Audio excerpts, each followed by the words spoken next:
These ranges behind me once stood as tall as Himalayas, some 10,000 meters or so, and now look at them. Barely 600-700 meters. That's what time does to things. And that's how old this part of Australia actually is. Let's have a closer look. MacDonnell Ranges are not quite the oldest mountains in the country, but they're definitely up there somewhere. Some 400 million years old, they stretch for several hundred kilometers from east to west, and thanks to their proximity to Alice Springs, they are a very popular tourist destination. I've never been here before, so I started my exploration from the Redbank Gorge, which is at the westernmost edge of the park. The road there is sealed, apart from some 5 kilometers of reasonably rough dirt road, and it leads you to a small but beautiful gorge.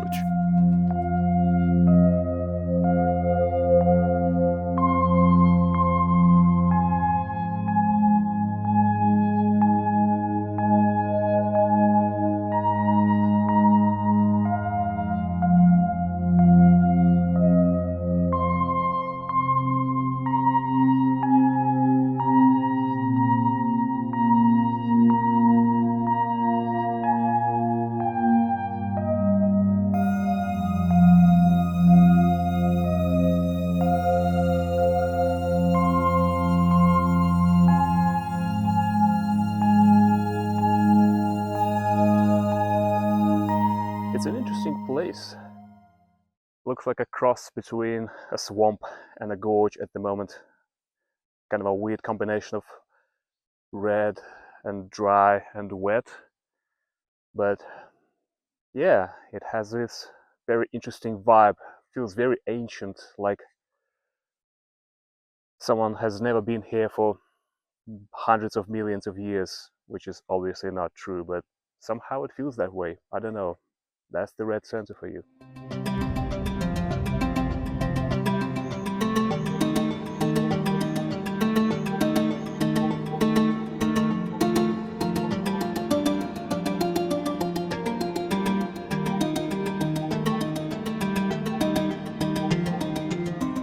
Next stop was Ormiston Gorge, probably the most touristy spot around here. Plenty of facilities, plenty of people, a small choice of hikes to take. There's a big waterhole down the bottom, which I had a quick look at, and then I decided to go for the Ghost Gum lookout.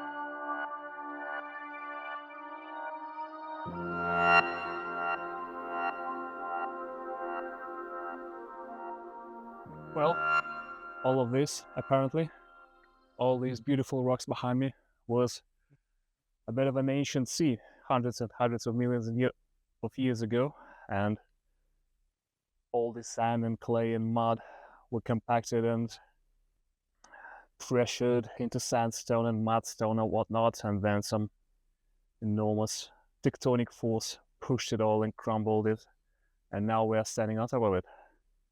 And who knows what's going to happen with all this hundreds of millions of years later.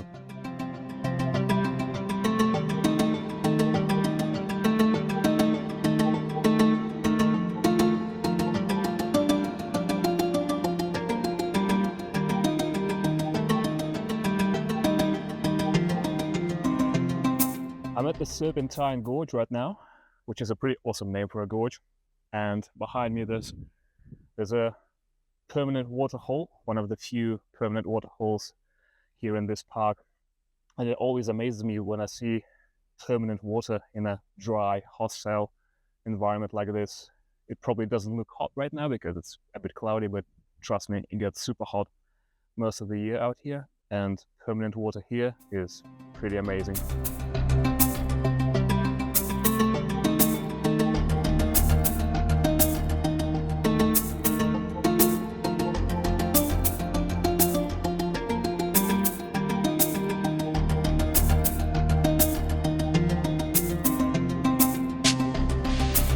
My last stop for the day was the Ellery Creek Big Hole.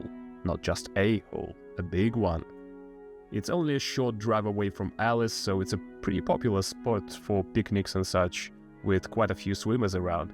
Well, somehow I managed to take a few shots without them getting into the frame.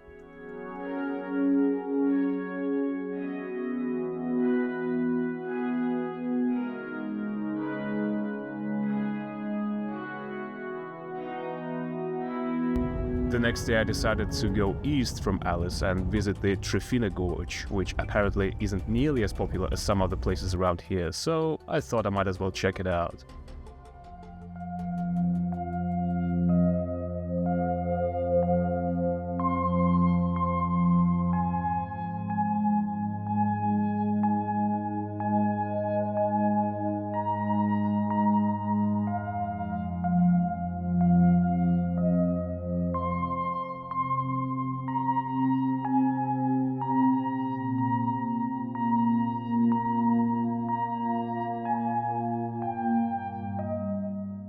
This is definitely one of the most beautiful places I've seen here in the ranges. I didn't even expect that, but there you go. All these beautiful rocks just laid around, scattered in layers and whatnot, in all kinds of messy disorder. So beautiful.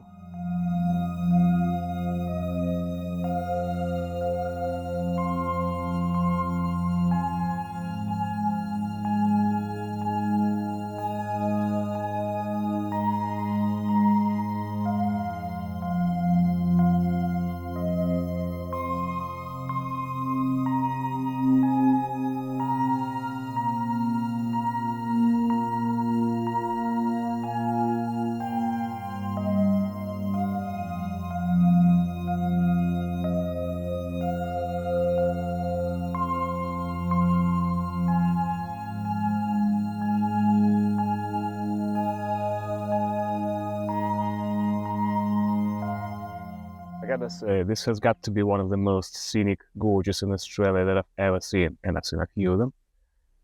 If you ever have a chance to go here, just go.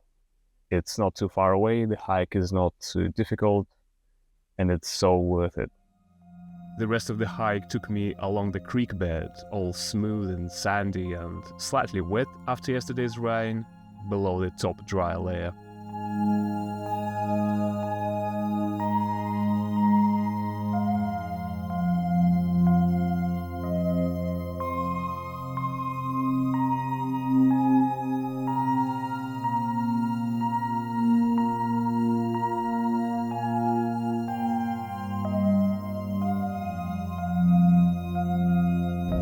On my way back to Alice, I stopped by the Corroboree Rock. It does look quite unusual amongst all the other rocks around here, being quite black as opposed to the usual rusty red. I don't know about you, but to me this thing looks a lot like Iron Throne from Game of Thrones. It's a sacred site for the Aboriginal people because, of course it is. There's quite a few of them around.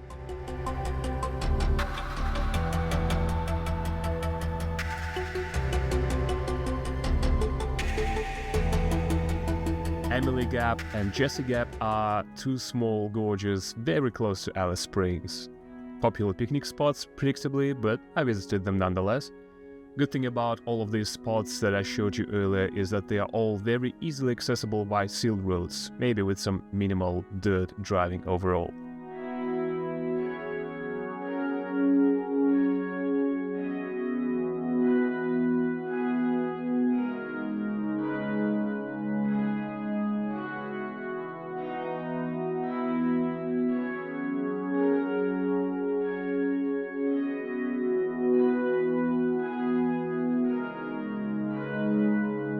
And finally, a couple more places that I had to skip earlier on, Simpsons Gap and Standley Chasm. On my way to Simpsons Gap, I took a quick detour.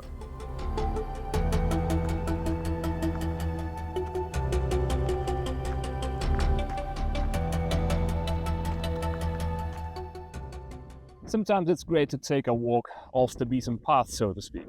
And while this path is not beaten, you get the idea.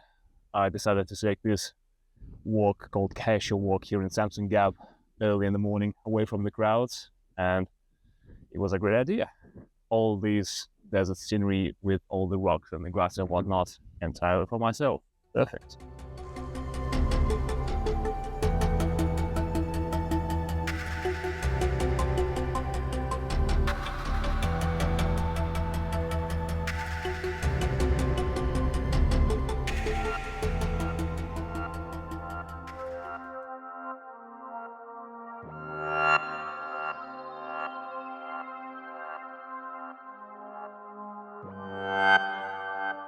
And the Simpsons Gap itself was very impressive indeed.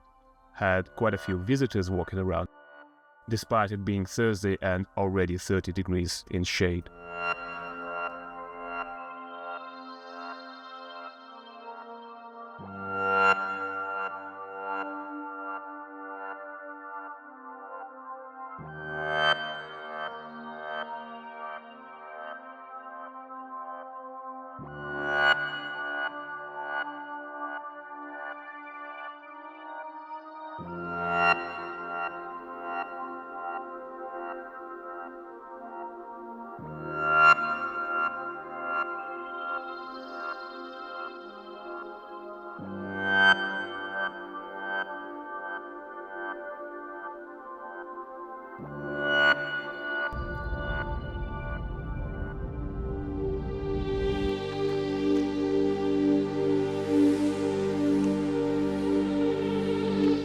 Standley Chasm was the perfect place to wrap up my tour of the MacDonnells.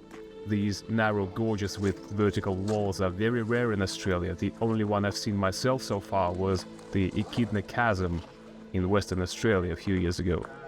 And it's the only place in MacDonnells that you have to pay for separately to access, as it's managed by Aboriginal people nowadays.